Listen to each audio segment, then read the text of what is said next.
Narzo 30 Pro, yes Narzo 30 Pro दोस्तों, ये launch हुआ था नार्जो 30A के साथ में एंड पिछले 10 दिन से हम इसे इस्तेमाल कर रहे हैं और मैं आज की वीडियो में क्लियरली आपको बताने वाला हूं what are the pros, what are the cons, आपने क्यों लेना चाहिए, आपने क्यों नहीं लेना चाहिए। लेकिन उसके पहले दोस्तों एक चीज कहना चाहूंगा, Realme पिछले कुछ दिनों से, इनफैक्ट लास्ट महीने से बहुत सारे फोन्स ला रहा है। ऑलरेडी उन्होंने X सीरीज का X7 सीरीज लॉन्च कर दिया है, उसके बाद में अब नार्जो 30 आ गया है, नार्जो 30 एंड 30 Pro जो मेरे पास में है अभी, एंड बहुत ही जल्दी 8 सीरीज भी आने वाली है, that is also going to be interesting phone. और ये सभी फोन जो है दोस्तों 15 से 20 हजार, 10 से 20 हजार के बीच में है। सो crowded, what is the differentiating factor? Narzo 30 Pro क्यों लेना चाहिए, दूसरे फोन्स क्यों नहीं लेना चाहिए, नार्जो 30 Pro क्यों नहीं लेना चाहिए और दूसरे फोन्स क्यों लेना चाहिए, सब कुछ बताने वाला हूं। लेकिन उसके पहले दोस्तों, अगर पहली बार हमारे चैनल पे आए, सब्सक्राइब करना मत भूलिए, बेल आइकन बजाइए, ऑल कीजिए ताकि हमारे वीडियो के सब नोटिफिकेशन आपको मिल जाए जैसे ही हम एक नया वीडियो अपलोड करते हैं। दोस्तों Realme के फोन्स की एक चीज मुझे अच्छी लगती है, दे आर जनरली स्लीक। अगर आप सभी फोन्स देखोगे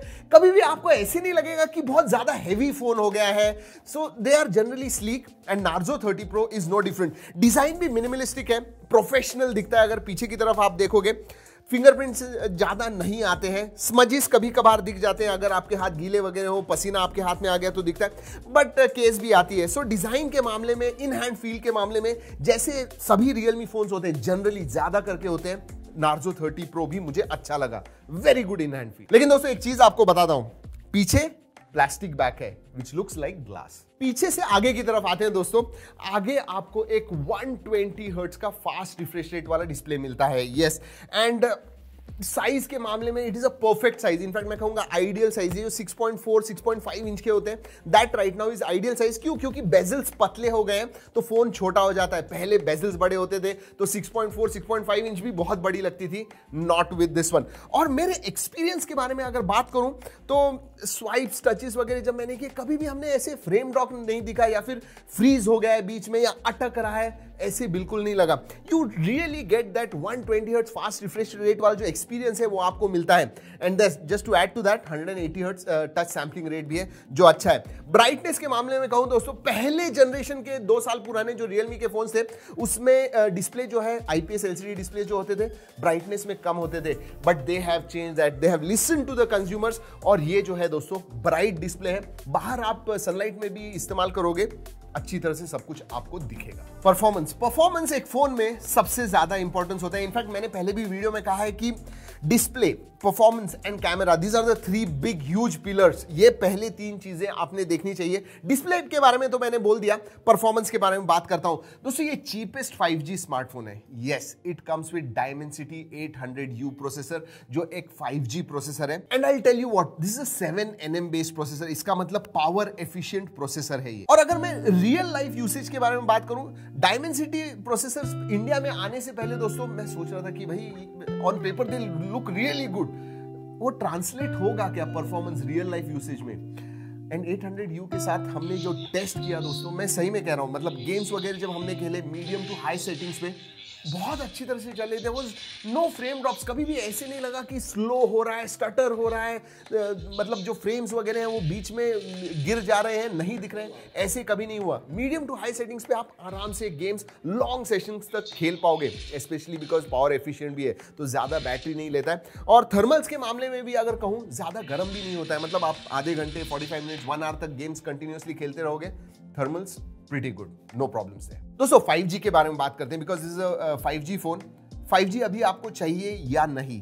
अगर आप एक फोन जो अभी ले रहे हो वो आपको 1-1.5 साल तक इस्तेमाल करना है, then you can probably skip 5G। लेकिन अगर आप 2, 2.5, 3 साल इस्तेमाल करने वाले हो phone, then you should buy a 5G phone। So there are different use cases for it। मेरे हिसाब से जनरली 2-2.5 साल लोग इस्तेमाल करते हैं। तो अगर आप अभी फोन लेने वाले हो और आपका बजट है 15 से 20 हजार के बीच में, buy a 5G phone and this one is the cheapest 5G phone around right now. 17,000 में आता है बेस वेरिएंट। वैसे दोस्तों आपको बोल दूं कि ऑक्शंस जो है स्पेक्ट्रम 5G स्पेक्ट्रम ऑक्शंस अभी होने वाले हैं 3rd क्वार्टर या 4th क्वार्टर, मतलब इसी साल होने वाले हैं। कितनी जल्दी डिप्लॉय होगा आई एम नॉट श्योर, बट एक चीज मैं कहूंगा, पहला 5G इंडिया में 12 से 15 महीने में आ जाना चाहिए मेरे हिसाब से, मतलब 1-1.25 साल के बाद में आ जाएगा। सो थिंक अबाउट दैट, जब आप ले रहे हो फोन वो चीज ध्यान रखिएगा। दोस्तों बैटरी के बारे में बात करते हैं, which again is very very important. 4500 Narzo 20 series में थी बैटरी, नार्जो 20 प्रो में, एंड 65 वॉट चार्जिंग था उधर। इसमें दोस्तों आपको बैटरी बढ़ गई है, 5000 मिली एम्पियर की बैटरी हो गई है, and now you have a 30 watt charger. और हमने देखा दोस्तों कंटिन्यूअसली 0 to 100% अगर हम चार्ज करेंगे तो अबाउट 65, मतलब 1 घंटा 5 मिनट, 1 घंटा 10 मिनट में आपकी बैटरी फुल चार्ज हो जाएगी। सो 5000 मिली एम्पियर बैटरी जो है बड़ी है, और मेरे हिसाब से आई एक्चुअली गॉट सरप्राइज जब मैंने हाथ में लिया, क्योंकि इतना ज्यादा हैवी वगैरह नहीं लगता है, फिर भी 5000 मिली एम्पियर की बैटरी है। So again good in battery. Real life usage के बारे में बात करूं दोस्तों तो बैटरी जो है दिन भर आराम से जाएगी। In fact I am saying even moderately heavy usage आप करोगे तो भी आराम से एक दिन आपको बैटरी जाएगी, which I think is good enough। ये बात बताना इंपॉर्टेंट है कि हम कंटिन्यूअसली 120 हर्ट्ज पे इस्तेमाल कर रहे थे। जी हाँ, अगर आप 60 हर्ट्ज पे करोगे इस्तेमाल, फास्ट रिफ्रेश रेट जो है, यस ऑप्शन है दोस्तों 60 हर्ट्ज या 120 हर्ट्ज। अगर 60 हर्ट्ज पे करोगे तो शायद 1.5 दिन तक भी आपको आराम से बैटरी जाए। ओएस के बारे में बात करते हैं। इधर मैं स्लाइटली डिसअपॉइंटेड हूं, क्योंकि मैं एक्सपेक्ट कर रहा था एंड्रॉइड 11 के ऊपर आएगा ये फोन, लेकिन नहीं। यस अपडेट मिलने वाले हैं, लेकिन आउट ऑफ द बॉक्स आपको एंड्रॉइड 10 पे मिल रहा है। एंड्रॉइड 11 रोड मैप भी बाहर आ गया, तो बहुत ही जल्दी आपको एंड्रॉइड 11 मिल जाएगा। बट अगर आउट ऑफ द बॉक्स आता तो ज्यादा अच्छा होता। और एक चीज दोस्तों, जी हाँ, रिकमेंडेशंस वगैरह दिखते हैं, कहीं ना कहीं दिखते हैं। जी हाँ, सिंगल टॉगल है, आप ऑफ कर पाओगे, बट रिकमेंडेशंस हैं इसके अंदर, और थोड़े ब्लोटवेयर भी है जो अनइंस्टॉल कर पाओगे। क्यों डालने हैं? Third pillar camera. यस, पीछे का जो कैमरा है दोस्तों 48+8+2 है। 8 अल्ट्रा वाइड है, 48 मेन है, एंड 2 जो है ये मैक्रो है। डेप्थ उन्होंने ड्रॉप कर दिया है, तो नार्जो 20 प्रो के साथ आप कंपेयर करोगे तो there is a slight downgrade, लेकिन 2 मेगापिक्सल का depth, seriously. But actual life में मैं कुछ फोटोज आपको दिखा रहा हूं। मैंने जितना भी देखा दोस्तों, 48 मेगापिक्सल के जो फोटोज हैं वो अच्छे आते हैं। I am not going to say supreme बहुत ही अच्छे, but in this price range अगर दूसरे फोन्स के साथ आप कंपेयर करोगे तो colour accuracy, dynamic range, sharpness, ये सब टू द पॉइंट है मेरे हिसाब से। सेकेंड थिंग, अल्ट्रा वाइड भी अच्छा आता है, मतलब मेन कैमरा और अल्ट्रा वाइड आप देखोगे तो ज्यादा कलर शिफ्ट नहीं दिखता है। जनरली आपको जो कलर शिफ्ट दिखता है, एंड वाइड एफओवी जो है वो भी अच्छा है। सो 48 and 8 pretty good. What I am really disappointed is macro के जो फोटोज वगैरह हैं वो थोड़े सॉफ्ट आते हैं। सो यस, मैक्रोज आप बहुत ज्यादा निकालते हो तो you should know that. Selfie 16 megapixel का है जो दोस्तों, जो अगेन टू द पॉइंट है मेरे हिसाब से। कलर टोन्स वगैरह अच्छे आते हैं, डायनेमिक रेंज वगैरह अच्छी है, एंड फीचर्स के बारे में बात करूं तो सभी फीचर्स आपको मिलते हैं। So yes, selfie pretty decent, जैसे मैंने बताया। सिर्फ वो जो मैक्रो सेंसर है वो मुझे इतना अच्छा नहीं लगा। और आपको पता है बहुत ज्यादा वीडियोस वगैरह खींचता हूं मैं, तो नाइट मोड है, 4K 30 FPS आप शूट कर पाओगे। और हाँ, सिनेमा स्कोप मोड भी है। यस, 21:9 एनामॉर्फिक जिसे कहते हैं वो भी है इसके अंदर। So yes, you have quite good features. Video के लिए अगर आप देख रहे हो, this might be a interesting choice. Multimedia, जी हाँ, नेटफ्लिक्स, प्राइम वीडियो आजकल बहुत ज़्यादा देखने लग गए हैं, तो मल्टीमीडिया के लिए कैसा है? जी हाँ, अच्छा है, अबव एवरेज है। अगर एमोलेड होता, क्योंकि एमोलेड के जो ब्लैक्स होते हैं वो आपको आईपीएस में नहीं दिखते हैं, जो व्यूइंग एंगल्स होते हैं वो इतने नहीं अच्छे होते हैं। मैंने जैसे कहा ब्राइट है, बट ब्लैक्स जो एमोलेड के दिखते हैं वो इसमें नहीं दिखते हैं। बट दोस्तों ऑडियो जो है सही में अच्छा है, लाउड है, डॉल्बी एटमॉस को सपोर्ट करता है।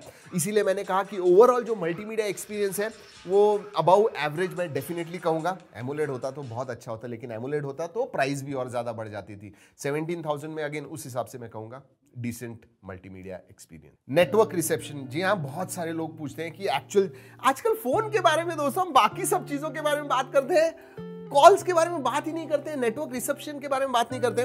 और दिस वाज, मतलब मैंने और साजिद दोनों ने भी फोन यूज किया हुआ है, हमारे सिम कार्ड डाले हुए हैं। नेटवर्क रिसेप्शन में मुझे प्रॉब्लम नहीं आया, कभी भी कॉल ड्रॉप वगैरह नहीं, क्लियर है। माइक्रोफोन वगैरह से जो आवाज जाती है, जो आवाज आती है बहुत क्लियर है, ब्रेक नहीं होता है। So I am really happy about network reception as well. Alright, so summary में मैं क्या कहूंगा आपसे, why you should buy and why you should not। सबसे पहले कहता हूं दोस्तों, पहले प्रोज बता दूं आपको। 5G है जो आपको 17,000 में मिल रहा है। अब जब मैं 17,000 में बोलता हूं, price can be a pro as well as a con. जी हाँ, बताऊंगा आपको क्यों। दूसरी चीज 120 हर्ट्स की फास्ट रिफ्रेश रेट वाली स्क्रीन मिलती है। So 120 hertz and that Dimensity 800U, ये जो कॉम्बिनेशन है अच्छा परफॉर्मेंस देता है आपको। बड़ी बैटरी है इसके अंदर, 5000 मिली एम्पियर आवर की बैटरी मैं कहूंगा आइडियल है। एंड इन हैंड जो फील है दोस्तों वो भी मेरे हिसाब से बहुत अच्छा है। So these in my view are big advantages. आप अगर आपको एक 5G फोन चाहिए, आप 2-3 साल तक इस्तेमाल करने वाले हो, तो आप डेफिनेटली ले सकते हो। और Realme जाना जाता है उनके अपडेट्स के लिए, तो ऐसे नहीं है कि 2 साल 3 साल 4 साल अगर आप इस्तेमाल करोगे तो आपको अपडेट्स नहीं मिलेंगे, इसके अपडेट्स भी मिलेंगे। So these are in my view pros of this phone. और अगर कॉन्स के बारे में बात करूं दोस्तों, तो 2-3 चीजें हैं जो मैंने बताई। Android 10, Android 11 आता तो it would have been really nice. Battery बड़ी हो गई है बट फास्ट चार्जिंग कम कर दिया है। 65 होता Narzo 20 Pro जैसा तो अच्छा होता, but 30 watt is not bad, मतलब it's not a deal breaker मेरे हिसाब से। लेकिन एक चीज मैं कहना चाहूंगा दोस्तों, हाइब्रिड सिम कार्ड स्लॉट आता है। आई मीन बेस वेरिएंट जो है 664 GB का है और हाइब्रिड सिम स्लॉट आप देते हो, तो उस हिसाब से और इसीलिए मैंने कहा कि 17,000 can be a positive because it's a 5G phone. It can be a negative क्योंकि आपको एक हाइब्रिड सिम कार्ड स्लॉट मिल रहा है 17,000 में। I don't know, and base variant की प्राइस है वो 17,000। सो आपको सोचना होगा कि 64 GB वाला वेरिएंट लेना है या 128 GB वाला। So it can be a pro as well as a con. So 2-3 चीजें हैं जो मुझे इतनी ज्यादा अच्छी Narzo 30 Pro में नहीं लगी। दोस्तों कुछ चीजें डाउनग्रेड होने के बावजूद भी मैं डेफिनेटली ये कहूंगा, it is a decent upgrade over Narzo 20 Pro। Yes, मतलब ये सक्सेसर कह सकते हैं। बहुत बार ऐसे होता है कि फोन्स जो अगले फोन्स होते हैं वो पिछले वाले से नीचे होते हैं, नॉट विद दिस वन। दोस्तों अगर आपको खरीदना है, अगर आप इंटरेस्टेड हो, लिंक तो मैं नीचे डिस्क्रिप्शन में दे रहा हूं, लेकिन कुछ सवाल भी होंगे आपको अगर Narzo 30 Pro के बारे में, तो जरूर कमेंट्स सेक्शन में जाके पूछिएगा। कुछ फीडबैक होगा वो भी बताइए। दोस्तों इस वीडियो में इतना ही। अगले वीडियो तक keep trekking and stay safe.